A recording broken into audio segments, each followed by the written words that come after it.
कहेंगे? जैसे संभल में जो पूरा हादसा हुआ, जिस तरीके से आगजनी हुई, पुलिस कर्मियों के ऊपर पथराव किया, वहाँ जो सर्वे करने गई थी पुलिस कर्मियों की टीम, क्या कहेंगे? देखिए कोर्ट ने जो आदेश दिया था सर्वे करने का, तो टीम देखिए सर्वे करने गई थी।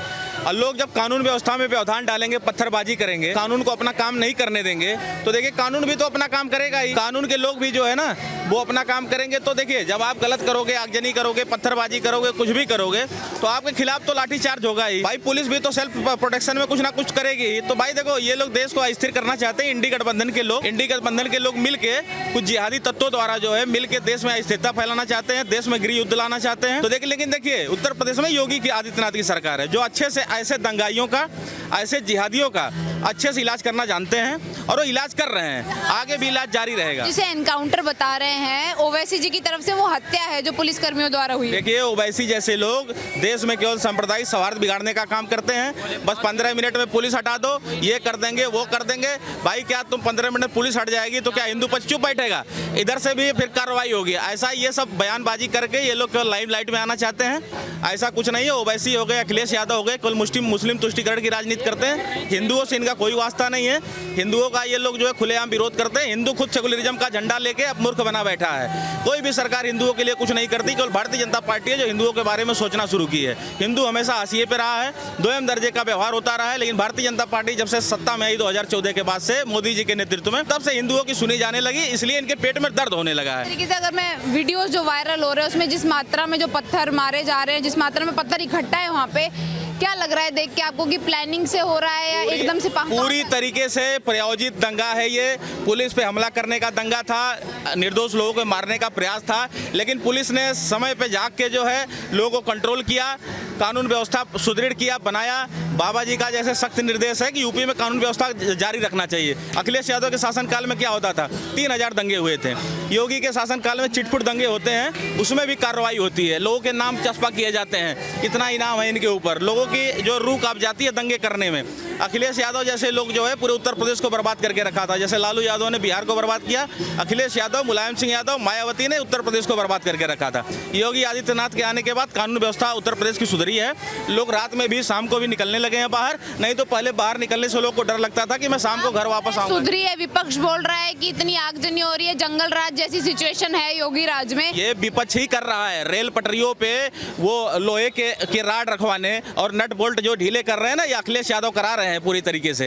ये केंद्र सरकार पे हमले करने के लिए, देश को अस्थिर करने के लिए ये लोग बस एक मौके खोजे। ये तरह तरह के हथकंडे अपना रहे हैं। लोगों को बम सप्लाई कर रहे हैं, ये पूरी तरीके से पिस्टल सप्लाई कर रहे हैं, पत्थर दे रहे हैं। समाजवादी पार्टी का ये पूरी तरीके से उत्तर प्रदेश में काम है, योगी आदित्यनाथ को बदनाम करो। लेकिन योगी आदित्यनाथ के साथ पूरा हिंदू खड़ा हुआ है। अगर एक कम्युनिटी के लोग योगी आदित्यनाथ का सपोर्ट नहीं करते तो कोई फर्क नहीं पड़ता। जिन लोगों ने पूरी हिंसा को जो बढ़ावा दिया है, ऐसे लोगों के लिए योगी जी से क्या डिमांड चाहते हैं आपकी? मतलब योगी जी ऐसे लोगों की कैसी कार्रवाई कह रहा हूँ? ऐसे लोग जो हिंसा को बढ़ावा देते हैं उनके खिलाफ सख्त से सख्त कार्रवाई करनी चाहिए। उनको आजीवन कारावास या फांसी की सजा होनी चाहिए, क्योंकि इसमें निर्दोष लोग मारे जाते हैं। दोनों पक्षों के निर्दोष लोग मारे जाते हैं, शामिल होते हैं। ये समाजवादी पार्टी और विपक्ष के लोग जो है देश को भड़काना चाहते हैं, देश में गृह युद्ध की वो करना चाहते हैं। आपका? अखिलेश मनी नाम है। क्या कहना चाहेंगे सर, जो संभल में पूरा हादसा हुआ कि पुलिस वालों के ऊपर वहाँ की जनता ने जो है पथराव किया? सबसे बड़ी दुर्भाग्य की बात तो यह है कि इतनी जनता एक साथ कैसे आ गई। किसी मुद्दे पे जब कोर्ट का आदेश है, वहाँ पे जांच होने जा रही है, तो इतनी पब्लिक की क्या जरूरत थी वहाँ? वो तो सोची समझी साजिश है। सोची समझी साजिश नहीं होती तो 3000 लोग, 4000 लोग एक पास, 1000 लोग कैसे एकत्रित हो गए? एकत्रित होकर के और किसी पे आप पथराव करेंगे तो वायलेशन वहाँ पे होगा। अगला बचाव पक्ष तो रोकेगा ना। तो बचाव पक्ष के तरफ से अगर तो कुछ हो गया तो उसमें कानूनी लापरवाहियों का कहा जाए या गुटबाजी का कहा जाए। ये जितने विपक्ष, क्या बताया जा रहा है विपक्ष की तरफ से कि पुलिस कर्मियों ने मिलकर दल में पुलिस ने गोली चलाई है। जो भी लोग हैं बचाव, अपनी आत्मरक्षा के लिए, किसी के लिए वो बंदूक लेके खड़ा क्या इसलिए रखा हुआ है क्या कि उसको मार दो? वो आत्मरक्षा के लिए अगर तो गोली चलाई है तो किसी को लग सकती है। अगर तो पुलिस ने गोली चलाई है तो आत्मरक्षा के लिए चलाई है, उसमें पुलिस का कोई दोष नहीं है। अगर तो 300 पुलिस वाले हैं और 3000 जनरल लोग हैं तो क्यों पथराव कर रहे हैं? सर आप इस बात को मानते हैं कि जो भी वहाँ पे हादसा हुआ है सब प्लानिंग के थ्रू हुआ है? के हिसाब से हुआ। 3000 लोग क्या कर रहे थे वहाँ? जब कोर्ट का ऑर्डर है, कोर्ट कह रहा है कि मैं इसको जाँच कराऊंगा, तो कोर्ट को या तो आप मानते नहीं हो, कोर्ट को मानते हो। वहाँ 3000 लोग क्या कर रहे थे? वहाँ तो खाली कर देना चाहिए भैया। वहाँ पे आ रही है पुलिस, आ रही है प्रशासन, आ रहा है, वो सर्वे करेगा, वहाँ पे दूर हो जाओ।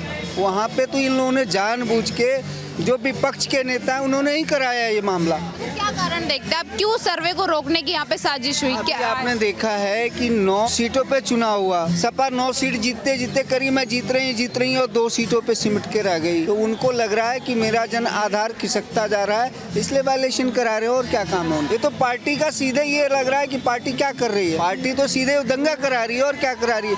आप किसी भी राष्ट्रीय दल को देखोगे, उसका क्या मुद्दा है, क्या विजन बना रखा उन्होंने बिल्कुल ये कर दिया कि जितने सारे मुसलमान इकट्ठे हो जाओ, वहाँ पे वायलेशन होगा, पत्थर चलाओ। पत्थर कहाँ से आया? पत्थर कहाँ से आया? एक साथ अगर तो किसी के साथ लड़ाई हो जाएगी तो 2 टाली ईंट आ जाएगा। वो तो पहले से संयोजित किया हुआ है कि ये आएगा, ऐसे होगा, वैसे होगा। दिल्ली की एक घटना आपको याद होगी, 5 साल 4 साल पहले हुआ था। क्या हुआ था?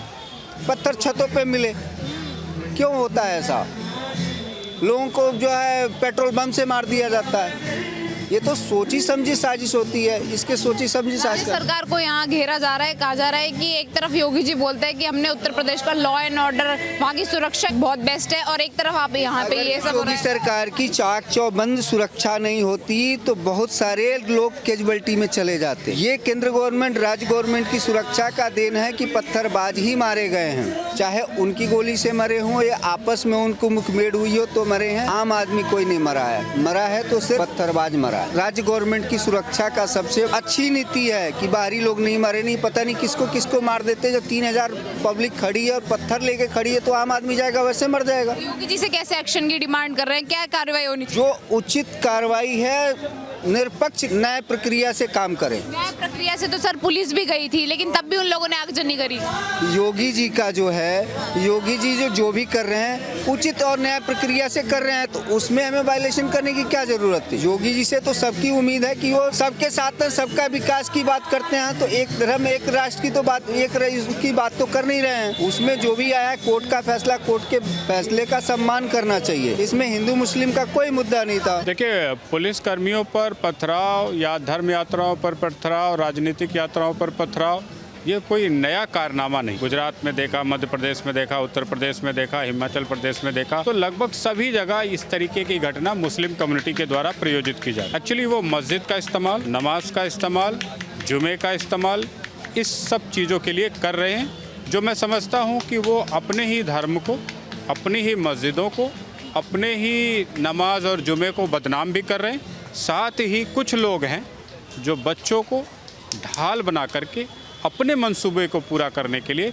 उन्हें मौत के मुंह में झोंक देते हैं, ईंट पत्थर थमा देते हैं और खुद बिल में दुबक जाते हैं। ये बिल्कुल वैसा ही है जैसे जम्मू कश्मीर के पॉलिटिकल पार्टी के लीडर्स जम्मू कश्मीर के बच्चों का इस्तेमाल करते थे ईंट पत्थरबाजी में, आतंकवाद में, और अपने बच्चों को दूर कहीं अमेरिका लंदन पढ़ाते थे।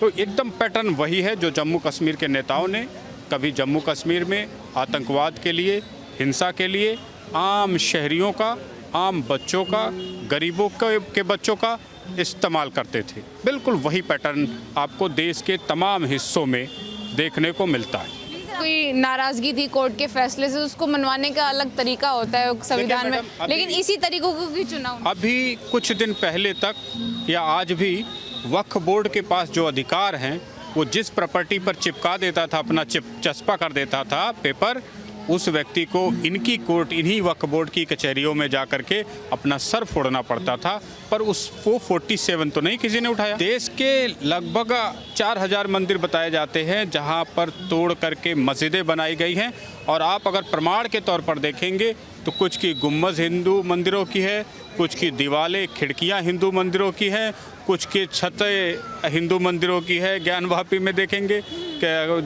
मथुरा में देखेंगे तो कहीं कहीं शिवलिंग पूरा है ईदगाह के चार दीवारी के अंदर।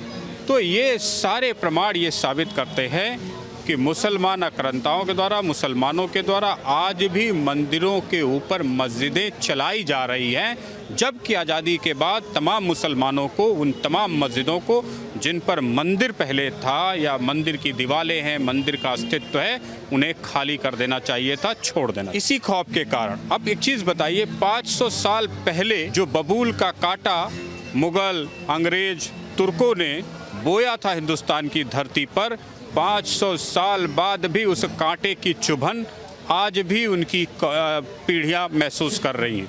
वरना 6000 से ज़्यादा जाति, धर्म, संप्रदाय, संस्कृति, संस्कार वाले देश में मुसलमानों को किसी भी प्रकार की कोई समस्या नहीं होती। समस्या की जड़ खुद मुसलमानों के अंदर है। मुसलमानों के पूर्वजों ने जो कुकृत्य किए उसको स्वीकार ना करने में। मुसलमान में एक और कमी देखते हैं, मैं बड़ा अध्ययन करता हूँ तो पता चलता है कि मुसलमान अपनी किसी भी गलती को नहीं मानता। उसे आप प्रमाण देंगे उसको भी नहीं मानेगा और हिंसा पर डबल उतारू रहता। यहीं दिल्ली में एक घटना हुई, ध्रुव अग्रवाल नाम के व्यक्ति की बेटी को छेड़ा। जब अग्रवाल जी कंप्लेंट करने गए तो अग्रवाल जी की ही मार के हत्या कर दी। ऐसी कई घटनाएं हुई कि अपनी बहन के छेड़ने वालों के सामने जब कोई गया तो उसी का अब उन्होंने हत्या कर दी। तो मुसलमान अपनी गलती नहीं मानते, चाहे वो ऐतिहासिक हो, चाहे प्रमाणित हो, चाहे वो हिमालय की तरह साफ सुथरी दिखती हो। उस गलतियों को जो कौम नहीं मानती, जो समाज नहीं मानता, जिसके लीडर नहीं मानते, मैं समझता हूँ उन्हें आप कौन सी भाषा में, कौन से लहजे में, कौन से कोर्ट कचहरी से समझा पाएंगे। सर, आपने जो ये लीडर्स की बात करी, ओवैसी समेत पूरा विपक्ष भी बोल रहा है। जैसे विपक्ष की अगर प्रतिक्रिया बताऊं, मैं सपा के सांसद हैं काफ़ी सारे, वो ऐसे बोल रहे हैं कि पुलिसकर्मी क्या कर रहे थे, वहाँ की जो राज्य सरकार है वो क्या कर रही थी, इतनी आगजनी होती रही, आप रोक क्यों नहीं पाए उसको? आप एक चीज़ बताएं, सर्वे होना था, हमें इनपुट्स भी मिला, कुछ हो सकता है। मैं सर्वे करने से पहले मुझे तो रिपोर्ट मिली गई ना कि पूरा गाँव इसमें इन्वॉल्व होगा, बेटे छोटे छोटे इन्वॉल्व होंगे, औरतें इन्वॉल्व होंगी, कुछ युवा इन्वॉल्व होंगे, कुछ बुजुर्ग इन्वॉल्व होंगे। तो क्या मैं पूरे गांव को अरेस्ट कर लेता, जेल में डाल देता, या पूरे गांव में कर्फ्यू लगा देता, तब भी प्रॉब्लम होती। तो जो प्रॉब्लम करने वाले हैं, आप कितना बढ़िया काम करें, प्रॉब्लम तो पैदा करेंगे ही करेंगे। लेकिन निर्णायक तरीके से निपट करके राज्य सरकारों को, पुलिस को ये साबित करना है, ये बताने की जरूरत है कि ऐसी भीड़ जिसका मुकाबला पुलिस वाले 47 लेकर के, SLR लेकर के, आंसू गैस के गोले लेकर के, वज्रवाहन लेकर के, पानी वाले फव्वारे वाली गन लेकर के नहीं कर पा रहे हैं। आम व्यक्ति धार्मिक यात्राओं में, राजनीतिक यात्राओं में, सामाजिक यात्राओं में हो रहे पत्थरबाजी का कैसे मुकाबला करे, कैसे खुद को बचाए, कैसे लोग बच्चों को अपने बचाएगी। ये बहुत क्लियर मैसेज आज इस गवर्नमेंट को देने की जरूरत। साथ पत्थर एक हिंसक टूल के अस्त्र शस्त्र की तरह इस्तेमाल किए जा रहे हैं जो जानलेवा है। तमाम लोग जो इस कार्य में शामिल हो रहे हैं, 307, 302 के मुकदमे के तहत नॉन बेलेबल जेल होनी चाहिए, नॉन बेलेबल जेल होनी चाहिए, जिससे भविष्य में किसी का बेटा, किसी की बेटी, कोई भी साजिशकर्ता, राजनीतिक पार्टी का व्यक्ति राजनीतिक मंशा से इस्तेमाल देश के किसी कोने में ना कर सके। एक सवाल ये भी है कि इतने सारे पत्थर घरों की छतों पर आ जाना और फिर एक साथ हजारों की भीड़ में लोगों का इकट्ठा हो जाना, वहाँ पहले से इकट्ठा हो। शुरुआत में नमाज, मस्जिद, जुमे का इस्तेमाल, ये इसी प्रकार की चीज़ों में करने का प्रयास कर रहे हैं, जिसका दुष्परिणाम ये है, थोड़े से वक्त में सोशल मीडिया के व्हाट्सएप मैसेज से, प्राइवेट मैसेज से लोगों को ये पहुंचा देते हैं और भीड़ इकट्ठा हो जाती है। इसमें कोई नेक मनसा से भीड़ इकट्ठा हो, किसी की जान बचाने के लिए इकट्ठा हो, कहीं आग लग गई हो, आग बुझाने के लिए हो, कहीं खून देने के लिए ऐसी भीड़ जुटाई जा रही हो, किसी को जान बचाने के लिए, तो ऐसे मामलों को देखने में कमी मिलता है। लेकिन हिंसा के लिए इस प्रकार का प्रयोग मुसलमानों के कुछ रहनुमा, कुछ लीडर्स, कुछ मुल्ला मौलवी कर रहे हैं, जो समाज के लिए, धर्म के लिए, संस्कृति के लिए, खुद इस्लाम के लिए एक खतरे की तरह है। पूरी हिंसा में जो है वहाँ कुछ 4 से 6 जो लोग हैं वो भी मारे गए हैं, उसको लेके भी राजनीति हो रही है यहाँ पे कि पुलिस ने हत्या करी है, डिफेंस में नहीं मारा, हत्या हुई है। आप पत्थर चलाए, 500 पत्थर से कितनी कई जान जाती तो वो क्या था? मुसलमान अपनी साइड का हिस्सा बताएं, पुलिस वालों की साइड का तो छोड़ दीजिए। आप मुसलमान बताएं, वो जो 500 पत्थर, एक ट्रॉली पत्थर आपने उठा के मारे हैं, वो किस पर मारे? जान पत्थर पे मारे हैं, शैतान को मारे हैं, इंसान को मारा आपने, पुलिस वालों को मारा कि किसको मारा आपने? फिर आप पत्थर मारेंगे, आप किसी की जान लेने का प्रयास करेंगे तो आपकी जान भी खतरे में आएगी। अब कोई चोर आपको कट्टा लगा दे आपके कनपट्टी पे और वही कट्टा लेके आप उसकी कनपट्टी उड़ा दो, तो चोर की दो गलती है कि आपकी गलती है? आपके घर में चोर आए, आप गलती से उसे एक पत्थर उठा के मार दो, एक डंडा उठा के मार दो, वो मर जाए, गलती चोर की है या डंडा मारने वाले की है? तो जब आप हिंसा पे उतारू होंगे तो सामने वाला, चाहे आप पुलिस वाले से नहीं कहते, हम अपने सगे भाई से ही मारपीट करते, लाठी लेके उसको मारने लगते, तो उसके बच्चे, उसका परिवार क्या करता है आपके साथ?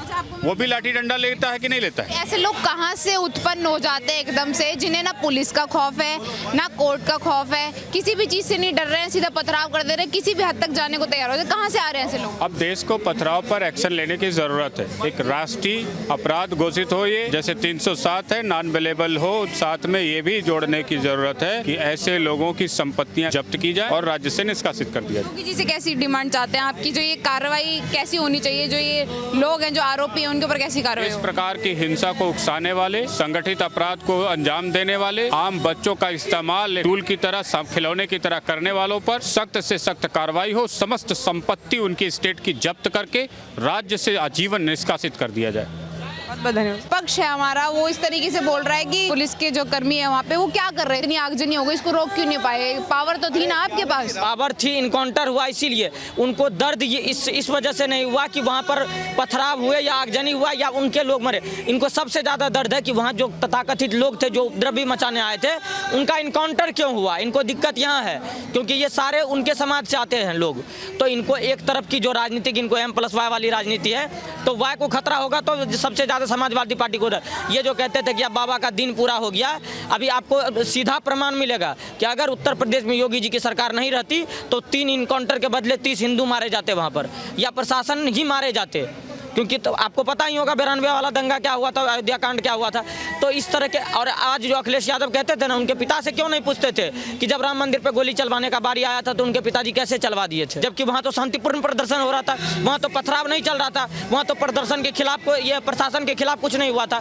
तो ये इन तरह की मानसिकता वाले ये कहते थे हम चुनाव में वापसी कर रहे हैं, और जब 9 सीटों का चुनाव हुआ, वहाँ पर जब 7 सीट हार गए, 2 सीट आया, उसमें से भी 1 सीट आया तो वो दलित लड़की को मर्डर करने के बाद सीट आया है। तो वो सारी चीज़ें, और उत्तर प्रदेश में जो वामपंथी विचारधारा के लोग हैं, ये सिर्फ उत्तर प्रदेश नहीं, बिहार, भारत के हर राज्य में आपको दिखेगा, ये सारे लोगों की मानसिकता यही है। इन सारे लोगों को काम यही करना है और कोई काम नहीं है। इनका एक एजेंडा सेट होता है कि हिंदुओं के खिलाफ कैसे करना है, और संविधान को, इन्हीं के नेता कहते हैं हम संविधान को बचाते हैं, लोकतंत्र को बचाते हैं। और जब यहाँ पर संविधान के तहत ही दिया गया था वहाँ पे, तो हम तो भारत सरकार से कहना चाहते हैं कि सारे लोगों पे खतरा है, प्रशासन के साथ को फुल ऑर्डर दे देनी चाहिए। और वहाँ के जो वकील हैं हरिशंकर जैन जी, उनको, ये विष्णु शंकर जैन जी, उनको उनकी सुरक्षा बढ़नी चाहिए, क्योंकि ये जो आज पत्थरबाजी की है, कल गोलीबाजी भी कर सकते हैं।